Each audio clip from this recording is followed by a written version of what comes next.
abaana bajje basomere mu nsi eno ekyo kiyitamu official development aid nga bw'owulira ebitongole mu Uganda bye bayita danidda wabiwulirako ekyo kiva Denmark kikola naye kaakati naabo gye bali abayisibwa obubi nga bwe kiri eka ewiiki ewedde nalabye ku TV omuwala omu abadde akolera famire emu e Uganda naye nga yenna baamulemaza okuva ku mikono paka ku bigere baamwokya bakola ki so ngali Uganda so kibeera kikula kya muntu so kali ekyo kyekizibu kyensinza okufuna nti olw'okuba Bannayuganda muli bangi abali wano so n'obwetaavu obwa services zammwe nnyingi bweyongera kyova olaba abamu bagamba ne bakomplaininga tetukwata masimu njagala okomewo olunaku lumu otuuleko ku reception awo olwokuba muli 10,000 essimu teziteka wansi buli saawa ebeerayo akubye ate kati oli bw'aba akubye ng'alina obulumi alina obwetaavu ayagala mumuyambe tojja mupapya nti vaako omulala ayingire layini eyo bagikuwa mu contract olina okufuna layini eyo n'okuba nti yenze Rose Nannyondo nina ekizibu kino mu kifo gundi kati buli gwe kikwatako awulirisa essimu eno ekubye gwe kikwatako mu gavumenti yano bayitawo amateeka gawano makambwe nnyo ku muntu akozesa omuntu n'atagoberera mateeka makambwe nnyo naye ate ekizibu ekiriwo nti ate bw'obanga gw'oliwo mu bukyamu bw'amateeka tegakuyamba lwa nsonga system tekuregisteringa tukwaniriza gwe wenna eyakatweyongako yonna gy'osinzira okuba nga otulaba munnayuganda munnaffe oli South Africa oli Saudi Arabia oba oli wano mu UAE n'ensi endala zonna zesimenye gye baliko gyonna gy'otusizaako engalo olunaku olwaleero. Recently naliko ate ku embassy ya Uganda naye ate waliwo ekitagwa bulungi naddayo nga siri mu mativu naye ate nebaza Mukama Katonda nti olunaku olwaleero kigenda kuba nga kikola ki nga kiggwa so gwe naatulaba genda maaso wede ngo subscribinga nateera genda maaso wede ngo sharinga waka wafono kubanga li very important to all Ugandans all over the world era nga ogende maaso n'okubanga oteeka comment yo oba kibuzo kyonna mu comment section nenga sinnabatwala wala nnyo nnyo omukulu ate gwenseka olunaku olwaleero ndi so surprised era nebaza Mukama Rachel agenda kubanga ate atobuuzaako tajja komookwo atweyanjulire nateera tumanye yaani akola ngaani sijja barisaayo tutandikire ddala awo taata tusanyusa okulawo ekitiibwa kale nsanyuse nange okulaba mukyala Rose Nannyondo ne muganda wange Wycliffe oba Cliff ali mu byuma mwebale kujja ku embassy Zaki one mechibedi kyemanya gange nga nze ambassador wa Uganda to the United Arab Emirates. United Arab Emirates erimu ensi musanvu ezegatta okola ensi emu mulimu Abu Dhabi wetutudde leero we wali embassy era mu bya international diplomacy and international relations kyekitebe ekikulu mu United Arab Emirates omuli embassy zonna then ne tubeera ne Dubai ne tubeera ne Sharjah ne tubeera ne Umar Kuwait ne tubeera ne Ajman Ras Al Khaimah ne Fujairah naye okwongera ku ekyo nze akiikira Uganda ku kitebe ekikulu ekyensi yonna ekiri Abu Dhabi kye bayita International Renewable Energy Agency amasanyalaze agataliimu bukyafu gonna ekitebe ekikulu ekibitwala kiri wano kale kyetuyita permanent representative to the International Renewable Energy Agency. Omulimu gwa ambassador omukulu gubeera mulimu ki? Omulimu omukulu kukiikirira nsi ye mu nsi gy'olimu. So kukiikirira ensi yo gwoba okiikirira president ow'ensi ekusindise n'abantu b'ensi eyo gwe mulimu ogukulemberwa. Then bw'oba okiikirira ensi yo kiba kitegeeza ebirala mwe bijjira buli kirungi ky'olaba ekisobola okuva eno okugenda ewaffe mulimu gwo okukikwataganya n'okitwala eka kakibeere government to government. Kati ng'ekyokulabirako mu biseera bya COVID twalina shortages mu bintu bingi ebikola ku COVID ensi ya wano erina byayambako eya Uganda kakati deni ne wabeerawo ne bino ebyanga business bwe wabeerawo abasizi b'essente abali mu areas ensi zeeyagalamu ba investor bajje nabo n'obakwataganya omwo mwe mujjira n'okuprotectinga oba okukugira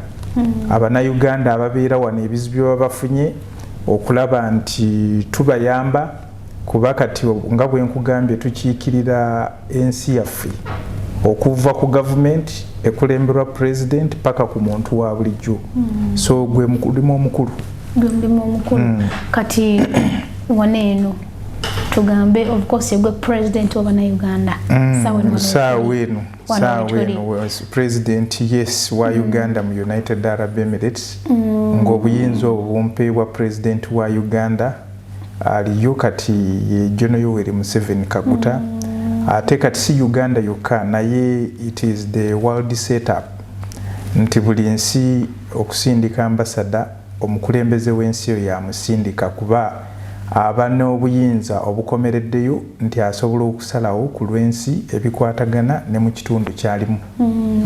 so singa Bannayuganda beberondera kati president ensi yonna si Uganda yokka naye buli nsi president yalonda kubanga kiri nti president abaaliko yabavunaanyizibwako okulaba emirimu gya gavumenti bwe gitandika kati nga bwalonda baminisita bwalonda abantu abakola mu bitongole bya gavumenti ne bambasada bwabalonda through Ministry of Foreign Affairs so Ministry of Foreign Affairs esobola okubaako ne bweteesa kati president naye nalaba kyamaliriza nakyo ne security yo eyimiridde kyagwenga gw'omuntu kuba mbadde nsuubira okuva eri wansi gye tuvudde kimaybe wadde walina okubanga waliwo abajjasabaze basimbye mpaka waneeno ensi gye tulimu mu nsi yonna world over yemu ku nsi omuzungu gye yandigambye one of the most secure countries ezikyasinze okuba nti zirina emirembe tezirimu byeraliikiriza mu bakozi b'ebikyamu oba nga betwandiyise ba terrorists oba betwandiyise even the criminal rates abazzi b'emisango yensi ezimu kuzisinga okuba n'abantu abo batono kyova olaba wano bo ekyo kyekisookera ddala bakikoze batya nti bainvestinze nnyo mu technology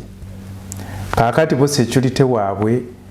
baba nga bamukozesezza mu ngeri nti buli muntu yenna si ambasada yekka naye buli muntu ayingira mu nsi eno buli wootambulira bakulaba buli kyokola bakiraba buli kyokutte ne mu nsawo yo bakiraba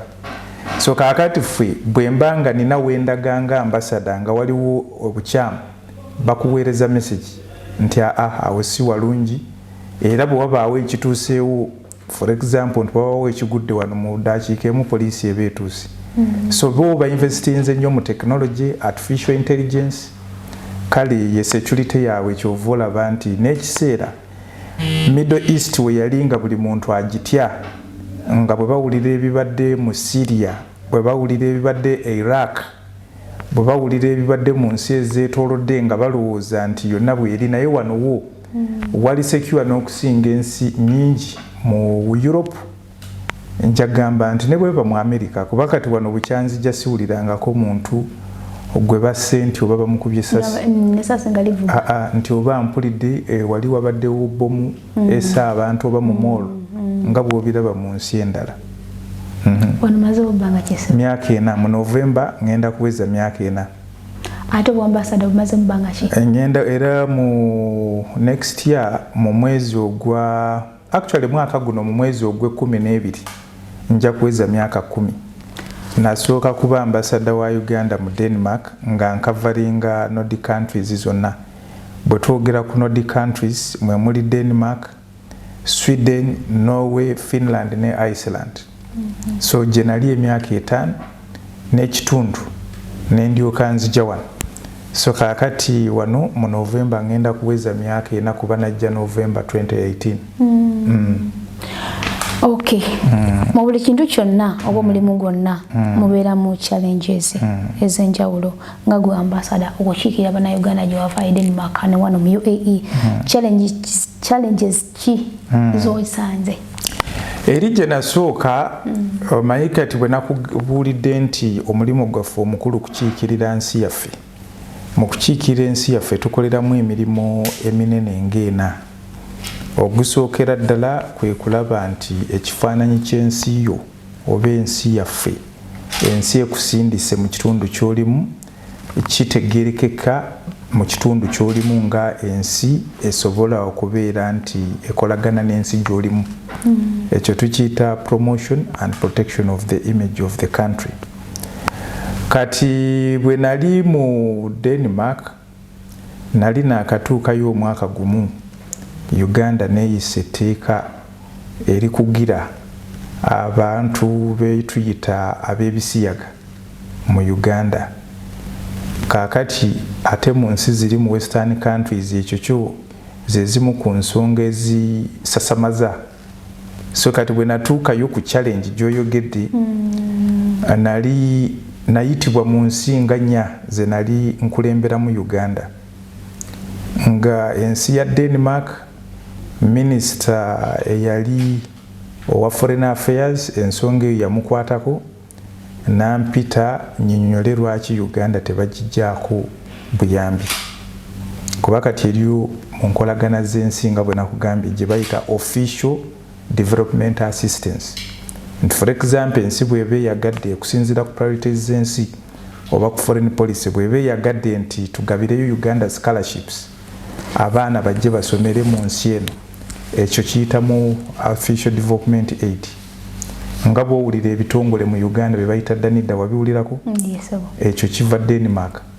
Danish International Development Assistance, USAID, oyinza okiyita USAID, USAID for international development. So buli nsi UKAID biba n'ebitongole bino. So kati bo baali baŋŋamba nti mbanyonyola olw'okuba Uganda ereese etteeka erisosola mu bantu, kuba nti n'abantu bano ab'ebisiyaga nabo bantu. So nze ne mbanyonyola nti etteeka eryo si gavumenti ye yalireeta, it was a private members bill mu parliament. Bill zijja mu 200. Eriyo bill ejjanga eviiridde mu kitongole kya gavumenti. Kati bweyisibwa parliament, president n'ateekako omukono liba lifuuse etteeka, eba efuuse parliamentary act. So naye lino lyo ekuba eddala nze nga omubaka mu parliament akiikirira ekitundu nyinza okulaba nti ndooza amateeka ge tulina eriyo etteeka eribulamu oba eritaliiwo. So kaakati okkirizibwa okujja n'oleeta ekiteeso nga private member singa kiba tekigenda kukosa gavumenti kukwata ku ssente za gavumenti. So kati lyajjanga private members bill nga yalireeta ekiseera ekyo ye yali Honorable Bahati. So bwe tabanyonyola bwe nti nti si tteeka nti gavumenti yerireese, oli mubaka w'abantu yalireese, naye Uganda ekkiriza mu rule of law eri aba petitioninga mu court nti era court kyejja okuba esazeewo Uganda ejja kukikiriza.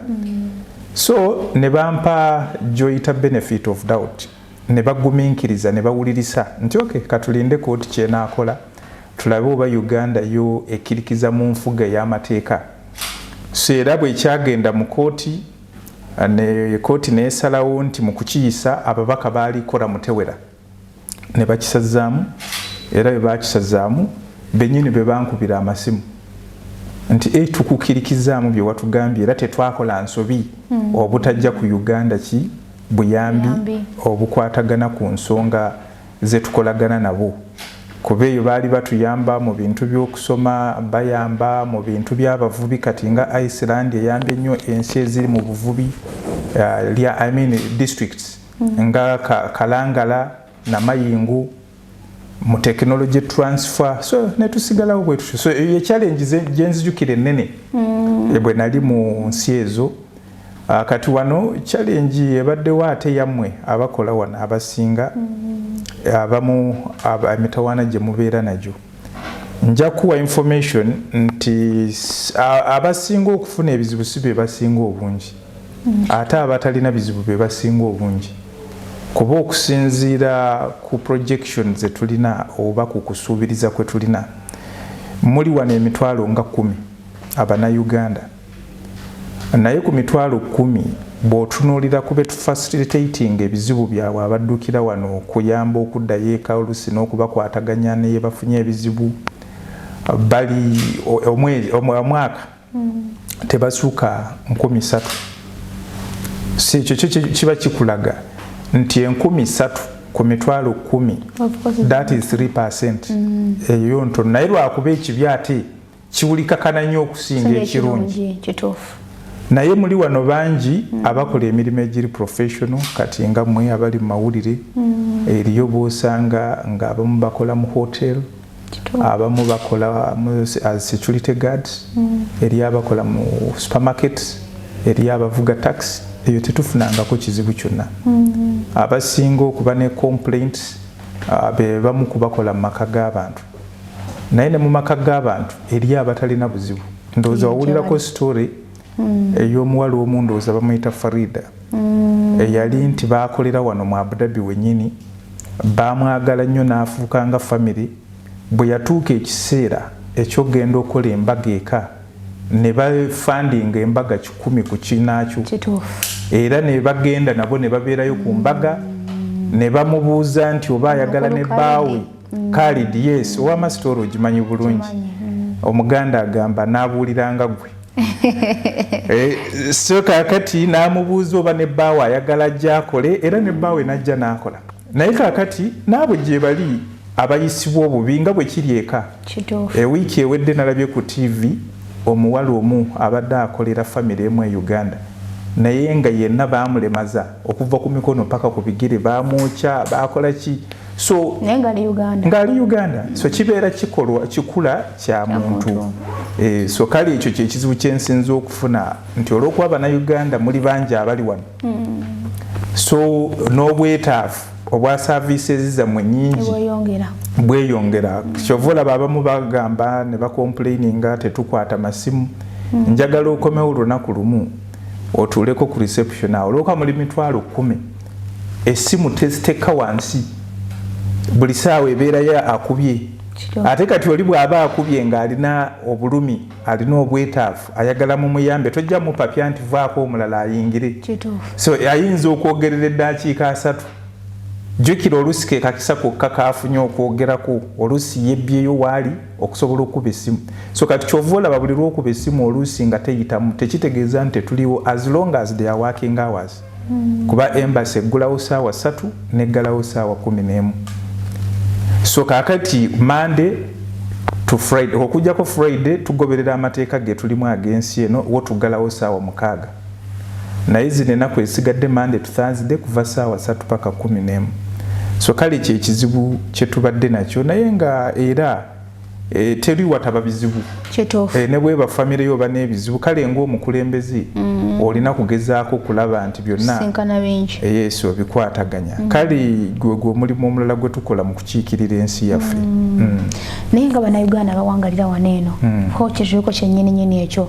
abuzibu ki oba reports kyezisinga giba buzibu ki bwe basinga okufeesinga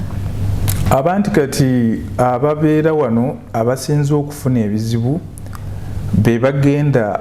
ne bakola mu maka g'abantu ate nga tebajja wano mu mateeka kuba kati wano bw'oba ne bw'oba okola maka ga muntu nga wajja mu butereevu for example ovudde Uganda ng'ozze ne contract yo nti ngenda kola mu maka ga Zaaki Kibedi n'ofuna visa gye bayita employment visa wano mu ministry etwala ebyabakozi bagiyita human resource and demilitarization bwe mba nfunye ekizibu wenkolera wonna nga ndiwo mu mateeka nkuba essimu layini eyo bagikuwa mu contract yo olina okufuna layini eyo n'okuba nti yenze Rose na Nyondo nina ekizibu kino mu kifo gundi kati buli gwe kikwatako awulirisa essimu eno ekubye gwe kikwatako mu gavumenti yano bayitawo amateeka gawano makambwe nnyo ku muntu akozesa omuntu n'atagoberera mateeka makambwe nnyo naye ate ekizibu ekiriwo nti ate bw'obanga gw'oliwo mu bukyamu bw'amateeka tegakuyamba lwa nsonga sisitimu tekuregisteringa kuba abo abasinga baba bamukukusa bukukusa. Tulina information eriyo bannammwe wano Abannayuganda bakukusa bannaabwe n'akugamba Nannyondo jangu ngenda kufunyira omulimu nsasula esente miliyoni 5 ziteeke ku akaunti yange ojje nkufunyira omulimu nkuleete wano. Olumala okuleeta n'agamba nze omulimu gwange namaze okutuusa wano weerabirire abo gye bali. Kaakati waakutadde bw'omala omwezi nga tovuddeewo n'atandika okugamba sasulira w'otadde omufaliso gwo osasula eddira mu 5 gye mitwalo 5 ega Uganda buli mwezi. Mukyala wattu oluusi eri okujja wano abazadde bo baatunda buli kye balina okuleeta wano. So kati ate munansi munno ayongedde kuteeka mu buzibu kuba yayagadde omusasule sente eri abeere nti afunye sente naye nga gwe tafudde ku bulamu bwo tafudde ku kifaananyi kya nsi ye. So kaakati naffe abasula mu AC ogenda n'olaba nti osula naye nga bw'onywa amazzi kuba ne AC yennyini ebeere yeetaaga onywa amazzi ekudehydratinga. Kaakati olwo asuze wabweru. So ye message gye njagala egende y'Abannayuganda bonna okuvueka nti nze nga ambasadawo wano sikuwa magezi kujja wano nga tolina mulimo mutereevu. Siganye newe guba gwakola mu maka ga muntu naye jangu nga olina contract yo jangu nga olina employment visa oleme kubeera mu bukyamu. Kakati ne bw'onajja mu butereevu ne bakutulugunya awo ne gavumenti yennyini ekuyamba era yekusasulira processes za kooti zonna era ng'okulya n'okwebaka ebbanga ly'omala ng'oli mu kooti gavumenti ya wano yekikola singa oba oliwo mu butereevu. So kyova olaba abantu abamu bagenda ne balowooza nti tetufaayo tetuyambye Bannayuganda kimala naye kaakati ku deportation center saawa eno amawulire genfunye buli lunaku Abannayuganda abapya bajja 30 buli lunaku 3 kati twajjeewo 405 nini bano beyongera kaakati eno wiiki wenaggwerako bajja kuba 210. So ye challenge kaakati tosobola kugamba nti bonna omaze ebizibu byawe mu lunaku lutya lumu ate n'ekyo kyanguyeeko okulaba nti namba egenze nnyingi kuba gavumenti egula tiketi kati fe obuvunaanyizibwa bwaffe bwokka kubafunyira kipapula kibatambuza abatalina passport. Kipapula kino kya ssente ekipapula ekyo kya ssente naye twasabye gavumenti ekkirize tuwaivinge kati tubasasuza ekipapula ekyo otherwise bandibadde basasula $5 naye owale yange weeri oba obweraliikirivu bwange bwe buli ofe eno bwenaggwaawo ekizibu kigenda kweyongera kitya okuba nti kati abali mu overstay kuba buli nnyonyi ejja mu UAE kitundu kwabo Bannayuganda abajja okukola wano oba mu Saudi Arabia kituufu naye ng'ate kwabo abalina nti tuzze mu butereevu mu mateeka ojja kusangamu nga 10 n'obutawera oba 10% 20%. So every day buli nnyonyi ekka Emirates kuba tulina flights 5 direct flights Emirates buli lunaku Fly Dubai erina flights 2 ey'okumakya n'akawungeezi Uganda Airlines then okuva e Sharjah tulina Air Arabia buli nnyonyi ejja half of the passengers Bannayuganda. So kyekizibu ekiriwo nti ne bw'oyagala oyambe ojja kuyamba naawe obusobozi bubeere ne webukola ki obukoma ekyokulabirako wano tulina rescue accommodation nti oli bw'ajja nga adduse gye bamutulugunyiza ayagala kuddayoka tumukuumirako awo nga bwe tukwatagana n'abantu be bamugulire air ticket kuba kati ezo sente nze nga ambassador oba nga embassy tetuzirina mu budget yaffe naye kati waabeera awo era eyo rescue accommodation capacity yaayo esobola kuteekamu abantu 50 omulundi ogutya so kakati abatumala nti ejjudde ngeri ekiseera before covid yajjula kati era onaze owaataano mu omu kugenda waggulu era tetujja kuba ne wetumuteeka kituufu ate olw'empisa zaffe nga bwe tuzimanya Abannayuganda oli n'atuuka omwo n'amala n'agamba nze kati ebyokuddayo si byendiko nze ntuuse e Uganda wano kino property ya Uganda nina kusinzira wano kunoonya mulimu kiba kitegeeza ki nti afiiriza oli omulala ekifo kuba tugiyita temporary accommodation temporary so si yakubeerawo nti obeerewo nga bwe tukwataganya ensonga zo oddeyo eka oba bw'oba wajjira mu kampani yakuleeta ekufunyira omulimu omulala nga naye si kubeerawo nti forever singa nti yakubeerawo forever ekifo ekisuza abantu 50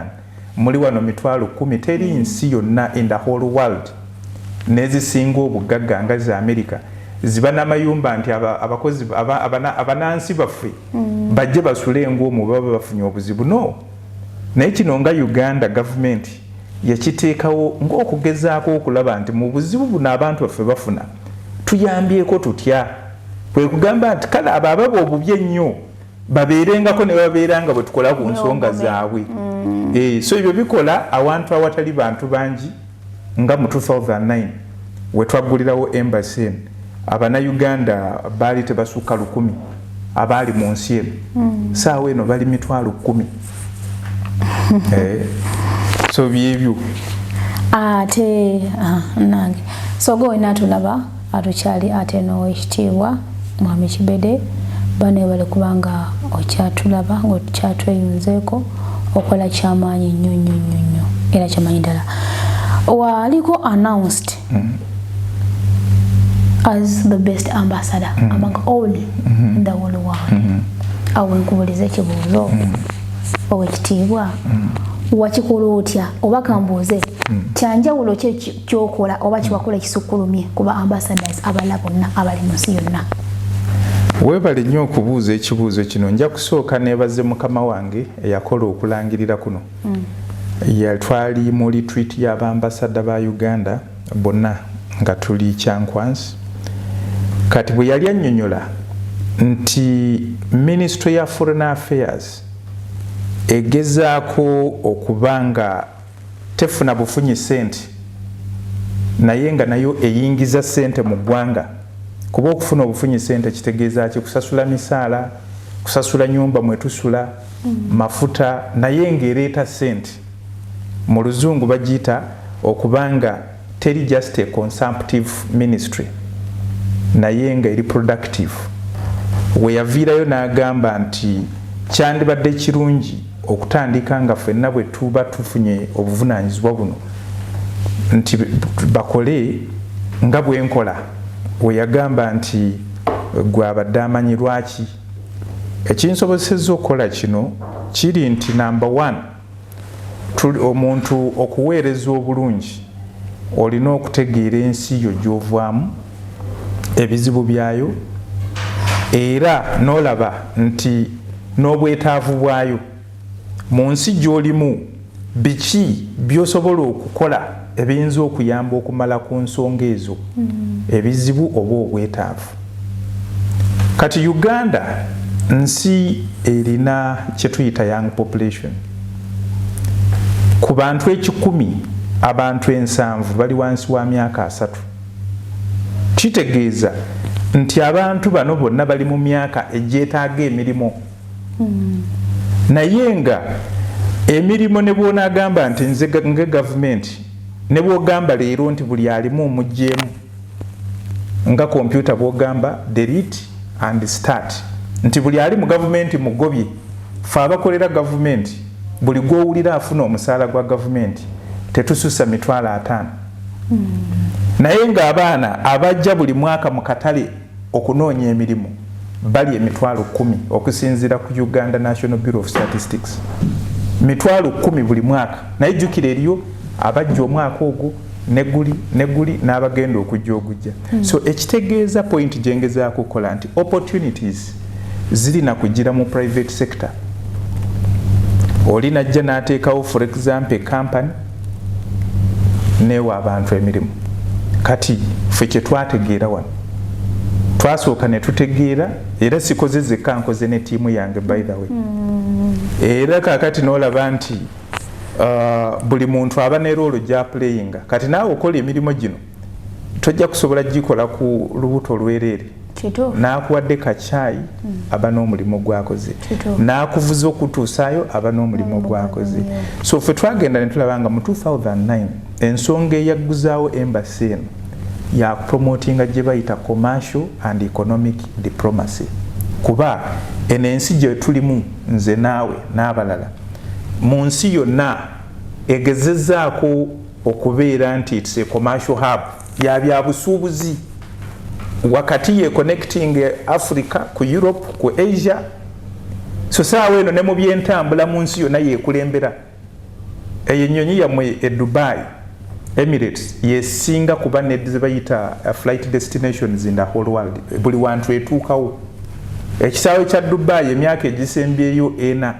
kyekisinze kye baransingiza okuba number 1 mu kutambuza abantu abangi miliyoni 94 ne kuddako ekya Heathrow e Bungereza miliyoni 8 so ekitegeeza nti opportunities nyingi nnyo wano kyekyaleetesa embassy ebeerewo erabe how can Uganda tap into these opportunities mu commercial and economic diplomacy efuuse policy eri central mu foreign affairs era ogenda kulaba nti si ffeffeka abatandiise okuba nti tuba recognized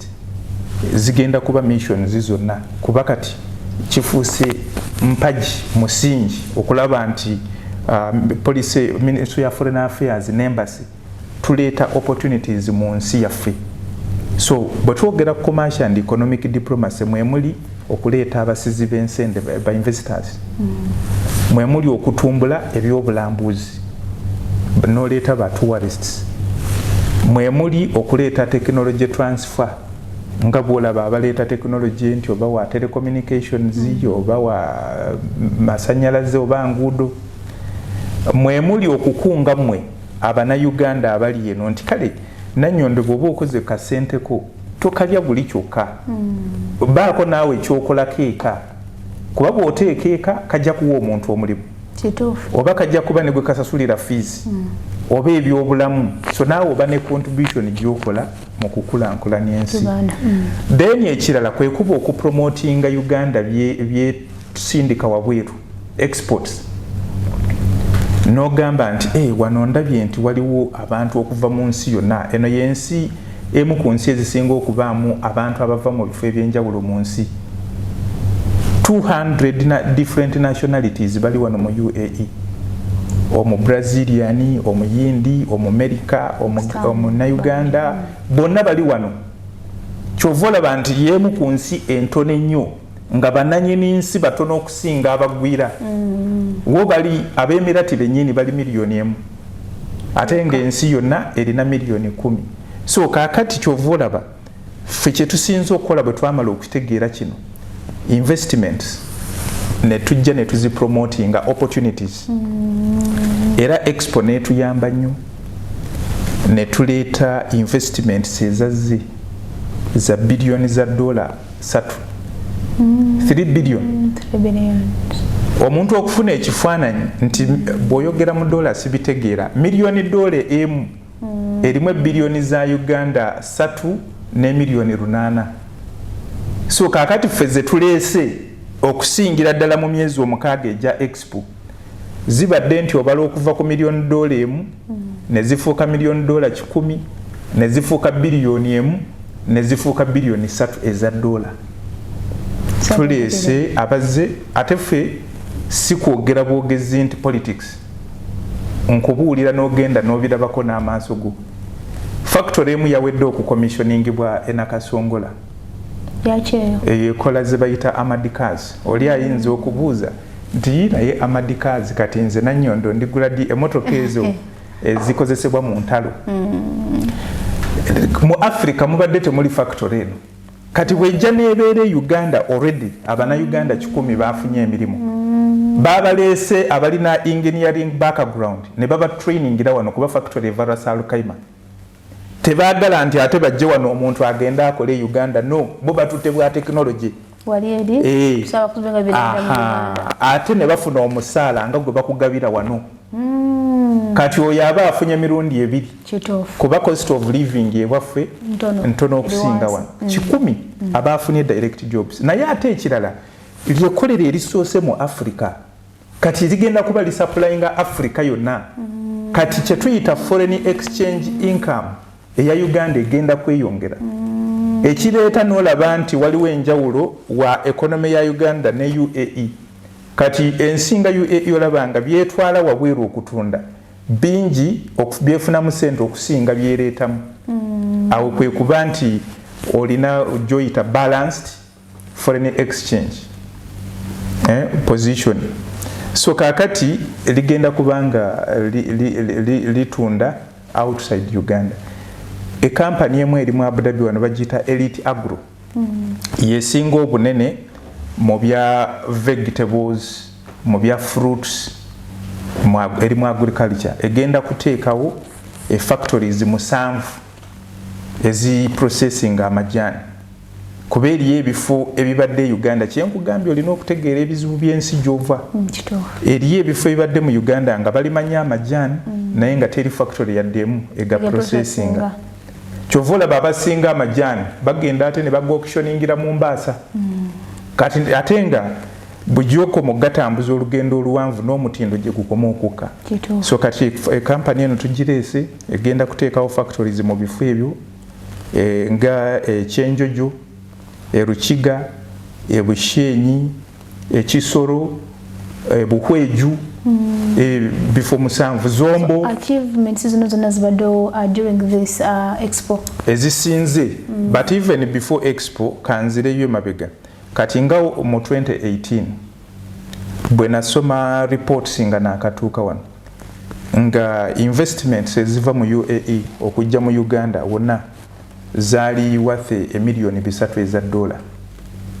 kakati wonna kati ng'ogaseeko ne expo zigenze mu $4 billion exports ebya butunzi bye twali tujje Uganda okujja wano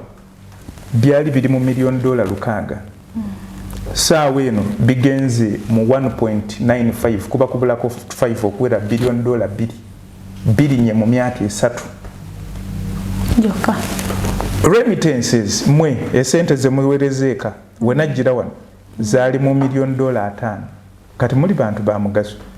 zifuuse bisatu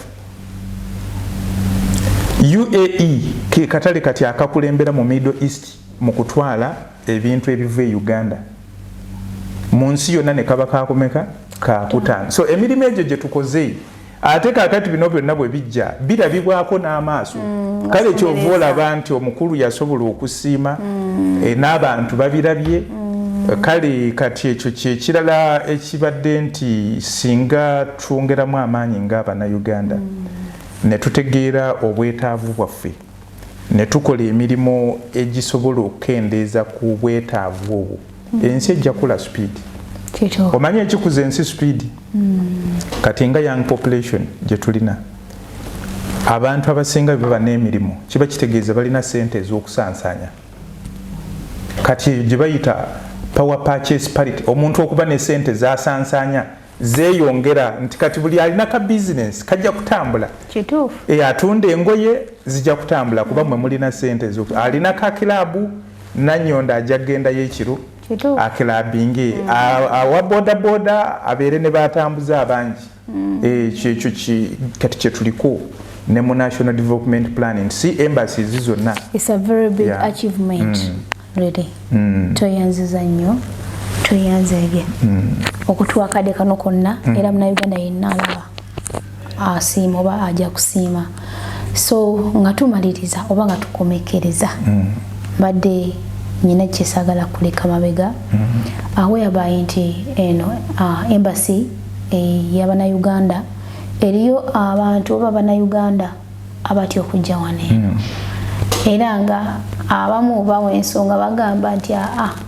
mulimu obufuzi abantu abamu tetukolebwako obulungi oba tetukolebwako olw'ensonga y'ebyobufuzi ekintu ekyo nga gwa ambassador okyogerako ki Webale nnyo era okoze bulungi okubuuza ekintu ekyo. Ekintu ekirala ku ekyo kyennyini kyenjagala okubakubiriza naddala Abannayuganda abali wano. Ebyobufuzi tutegeere we bikoma. Kasita olinnye ennyonyi okufuluma ensi yo, ebyobufuzi birekeeka wano zenga Munnayuganda aze okukola ekikuleese. So kati ne bw'onajja n'oyogerera wano ebyobufuzi byo tebya saa ino tusooke tukole omulimu gwaffe kubanga ebyobufuzi buli ssaawa bikyuka. Leero ojja kulaba oli ali mu kibiina kino, oli agenze mu kiri, naye Uganda tegenda kukola ki? Kukyuka. So kakati sooka okole omulimu gw'ozokola. Then bw'oba ozzeeyo eka oli wa ddembe okola ebyobufuzi byo. So kakati nze ky'ovola bwe nzija wano nkubuuziza ekibiina ky'olimu. Kuba si kyetaaga tetugenda kulonda. Singa mbadde nti ndi mu campaign ndi wa kibiina X ngenda nenoonya Nannyondo bw'aba si wa kibiina kyange ko Nannyondo jangu bambi oyingire ekibiina kyange. No, tuli wano kulaba nti Uganda efuna mu mirimu gye tukola wano. Kulaba nti Abannayuganda bali bulungi. Kyova olaba ekyo mbadde nga ngenda nakukyerabira omwaka ogwa 2019 twasayininga MOU endagaano wakati wa Uganda ne UAE okulaba nti welfare embeera ennungi y'Abannayuganda abakola wano ebeerawo. Twagisayininga abaliwo mu mateeka embeera okuva twasayininga MOU eno era katuli mu kugiteeka mu nkola egenda kweyongera okubeerawo nti nnungi. Nti omuntu woba okola for example ndi Kadaama mubayita bakadaama nga ndi wano mu mateeka ewiiki nina okufuna day off. Si kukola nga kalogoyi. Nina okola essaawa 8 si kukola 24 hours. Nina okujjanjabibwa bwe ndwala. Nina okuba n'essimu yange si kunzijjako ssimu. Nina okuba ne passport yange si kuginzijjako. Naye bino bigenda kola kwaba abali wano mu mateeka. Kuba bw'oba oliwo mu butali gwe kati oyinza ogenda mu nsi awatali mateeka n'ogamba nti ate amateeka gakole. Nga saawa eno Libya eri amateeka. Kuba abantu bali mu lutalo. So kati gwe tojja gamba nti gwe ozze n'onkola bw'oti. No, tekuba tewali mateeka. So bw'oba ojjidde wano mu mateeka eyo MOU twagisayininze. Twagisayininga mu mwezi gw'omukaaga 2019. COVID olw'okuba yali yayonoona eby'abantu okutambula. Kati nga meeting esooka okugiteeka mu nkola wakati wa ministry etwala eby'abakozi wano ne Uganda yali ebedde suspended naye kati omwezi ogujja bajja wano. So kale kyekyo kyembadde ngamba nti ebyobufuzi tubiteeke. Kuba ebyobufuzi ne waka bibeerawo. Kuba kati gwe bw'onaasitula famire yo mugende mu restaurant mwena temugenda kusaba mmere y'emu. Omwana wo ajja gamba nze njagala chips and chicken. Kakati gwe Nannyondo oludde okulya oluwombo obuuza mulina oluwombo. Buli muntu aba ne choice. Naye ensi yo teriiko choice. Saalondako kunzaalira Uganda no. Naye mbeera mu kibiina ky'obufuzi by choice. So kale kyova mbagamba wetuba tuli wano ebyobufuzi tusaagala biwulira. Kyova ffe buli ajja wano tumwanyiriza. Actually juzi Honorable Muwada yali awo ng'atudde awo ono minister wa shadow wa foreign affairs. Najja ne executive ya NUP. Bonna ne tunyumya nabo ne mbabuulira bino bye nkubuulira because Bannayuganda. Nze kyakyayite kinkwatako nti banupa asaagala kumanya. Kyenjagala okumanya Munnayuganda azze kutegeera omulimu gw'enkola because I'm accountable to you as Ugandans. So kale baleme kutya kujja wano era bw'ojja wano tombuulira na kibiina ky'olimu jangu ombuuze buuza ky'oyagala tukukolere. So kyekyo kye tuliko wano. Kale wekitiibwa tweyanziza nnyo ssebo webale nnyo webalire ddala. Tweyanziza akakisa kano kotuwadde kubanga Bannayuganda bangi badde bawuliranga owekitiibwa Kibede owekitiibwa kale nga tebamanyi mutuufu yani yegwani nguli asobola n'okusinkana banga takumanyi naye ate okubanga weewaddeyo nibabanga ate bagenda kuba bakumanyi badde batakumanyi kintu kirungi nnyo abantu abasinga munange tebagala cameras naga I don't want nekyalo kuba nti toyisamu bantu maaso kintu kirungi nnyo tukwebaza bale ku representinga Uganda yaffe webale kubeerawo nga kitaffe webale kubeerawo mu ngeri yonna gy'obeerawo Uganda abasiima tusiima si buli omu akola ki nti asiima naye abasiima tukola ki tusiima tweyanziza nnyo bagamba nti etasiima ekola ki ebulagiwa so obugambo ng'akambubiri obusembayo nga tugala sheno kuba bibadde bingi emboozi yonna ennyumidde nnyo ne bye mbadde simanyi ano Munnayuganda yenna yalaba ajja okunyumirwa era mpozi kamusabe ayina question yonna gyagala okuteekayo asobola ogiteekayo wansi awo kyayagala okumanya kisingako waneeno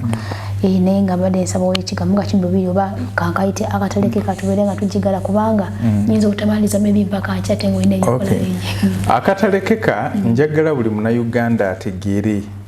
nti y'omuyima oba simanyi oba mu Luganda gyekiri ye lead person okubeera nti